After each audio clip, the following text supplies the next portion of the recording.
Hello everyone and welcome back once again to my channel Divine Traveler, the tale behind the stone walls.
Beginning this episode 1 of phase 3 of our journey, I would first be covering the city of Jajpur, the places to visit around Jajpur, the temples and the ancient Buddhist sites, along with covering few of the areas on way to Rayagada from Jajpur before moving further south towards Orissa. In the next episode, I would continue with covering the areas near Rayagada before moving further south of Orissa and finally entering the state of Telangana via the city of Bhadrachalam.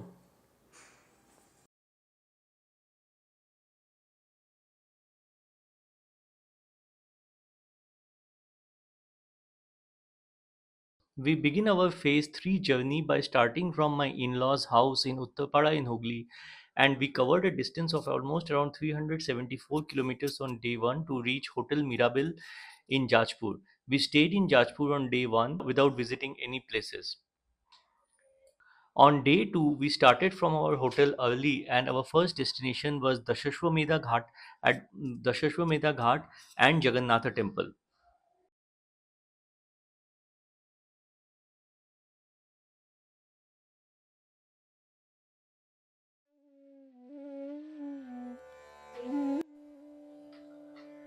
Situated on the banks of Baitavini River's Dashashwamedha Ghat is the beautiful and very ancient temple of Jagannatha at Jajpur. This temple has Lord Jagannatha, his brother Balbhadra and sister Subhadra placed on a high masonry pedestal. The temple was constructed by Ganga ruler Ananga Bhima Deva III between 1212 and 1238 CE. With extensive support and patronage from Gajapati kings during the 15th century, the temple was well maintained only to have suffered extensive destruction during the time of Afghan chief Suleiman Karani in 1568 AD. Maratha king Raghu Maratha king Raghuji Bhosle did the present construction of temple in the 18th century. The monument is under ASI Bhubaneswar Circle.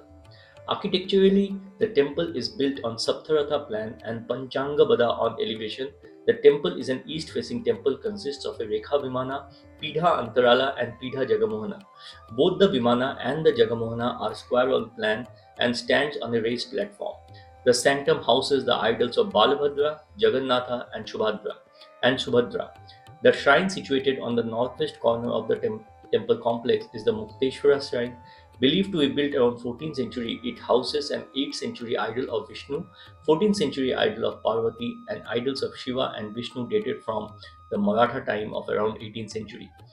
The shrine also faces east and is of Pancharatha on plan and Panchangabada in elevation. The Vimana is of Rekha structure on a square plan. Mukteshwara is a form of Shivalinga within a circular unipitha.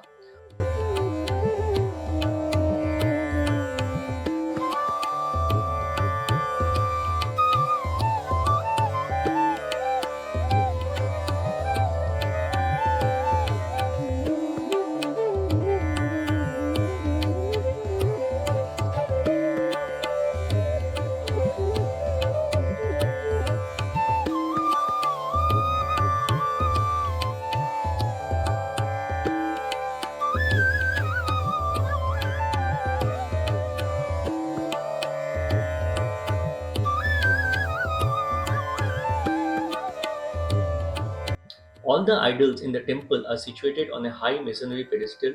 Idols of Ganesha, Vishnu, Parvati, Dhyani Buddha, Nardana Krishna, Mahishasura Mardini, female figurines, devotees, Naikas, dwarf figures, elephant, door jam, fragments and architectural fragments can be seen in the temple premises. Other temples in front and on the side of the Ghat within 50 to 100 meters are the Buddha Ganesh temple, Saptamatruka temple, the Jama Masata temple and Lakshmi temple in front.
On the banks of Baitavini River is the Saptamatruka temple, a Hindu temple in Jajpur.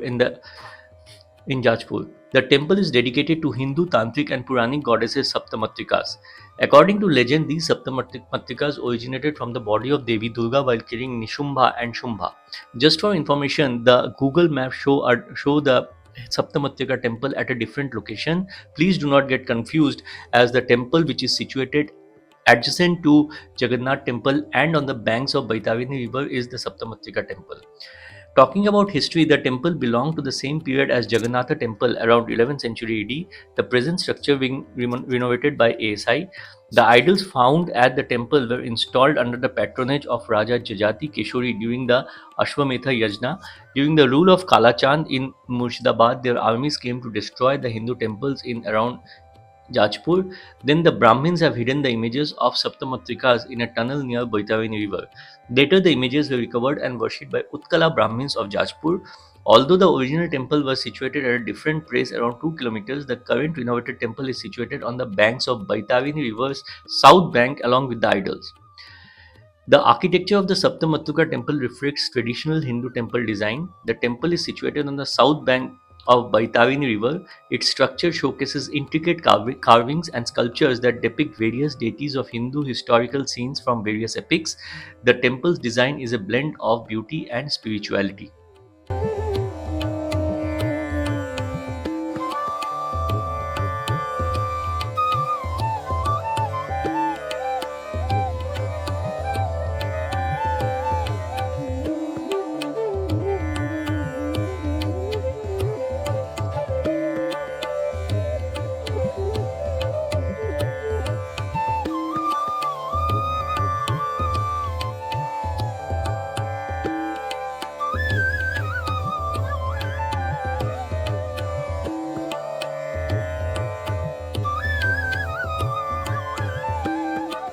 Located on the banks of Baitavini, the Dashashwamedha Ghat is very holy spot that was built during the reign of King Jajati Kishori.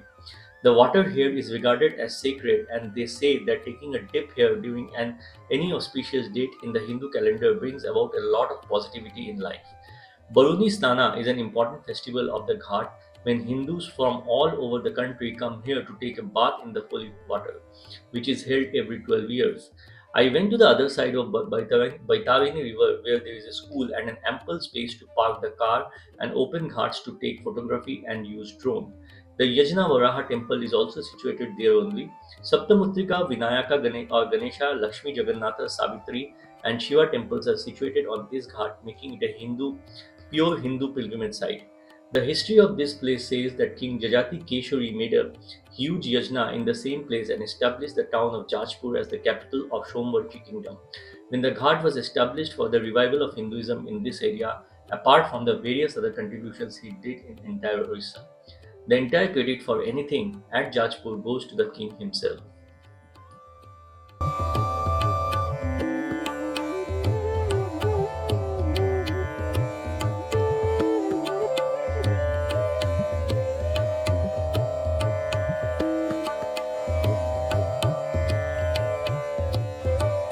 After covering Jagannatha temple in Jajpur, we move towards Siddheshvara temple in Siddheshwar, which is around 5 kilometers from Jagannath temple.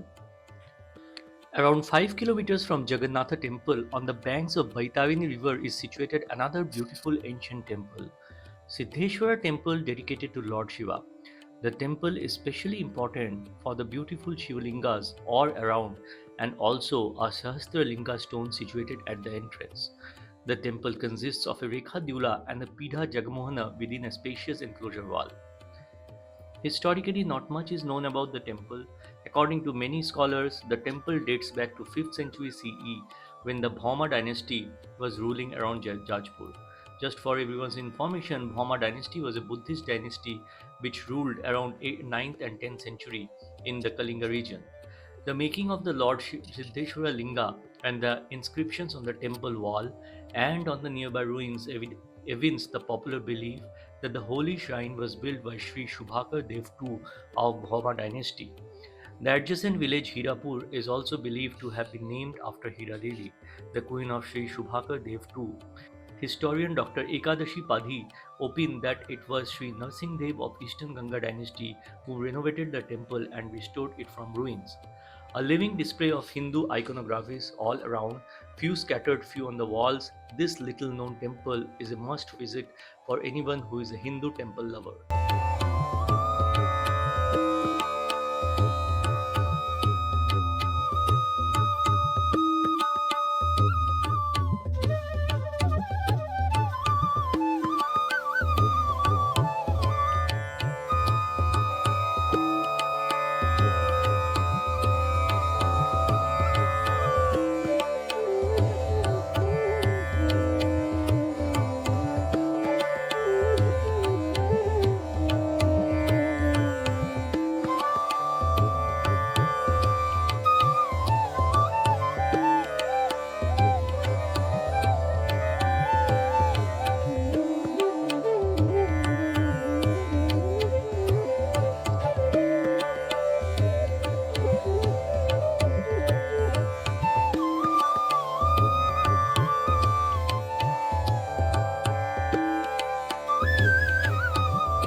The particularly interesting feature of the temple with very lesser known origin are the Shivalingas scattered on the ground. Although the temple is dedicated to Siddheshvara, which is which is actually Swayambhuva Linga or self-manifested Shiva, one of the most sacred lingas, the temple hosts a number of other idols including Astika Jaratakar, Lakulisa, Uma Maheshwara, etc., along with the Naga Kanyas, Shasthalinga, Lord Ganesha, Sun God, Shiva in Nataraja pose, Naga, Ekapada, and many more. While you are traveling in Jajpur, please do not miss to plan a visit to this temple.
That brings us to the end of part 1. I hope you enjoyed the video. Please wait for the remaining parts of the episode.